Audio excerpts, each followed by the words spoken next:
Hello কেদা কই রে তুই? হ্যাঁ আব্বা। তা একটা কাম কর, তোর হোয়াটসঅ্যাপে একটা মাইয়ার ফটো পাঠাইছি, দেখতো। হ্যাঁ আচ্ছা, খারাপ দেখতেছি। ওয়াও, হে আব্বা, এই মেয়ে তো হেব্বি সুন্দর।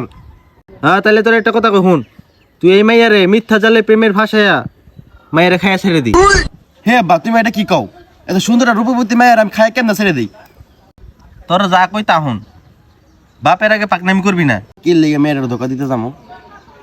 তাহলে শোন বাবা, এই মাইয়ার মাই ছিল আমার এক্স, কাল না গিনি আমার সাথে প্রেম কইরা আরেক বেটার লগে যা বিয়া বইছি। তাই আমিও চাই আমার পোলা, তুই আমার পোলা, তুই ওই মাইয়ারে ধোকা দিয়া দি প্রেম কইরা। তুই আমার কাছে সুযোগ জিজ্ঞাসা ছিলি না, যদি তুই এই কামটা করে দিতে পারোস তোর আমি আরন ভাই আমি কিনা দিব আমি। ও আব্বা, হইবে না, হয়ে যাবো, কাম হয়ে যাবো।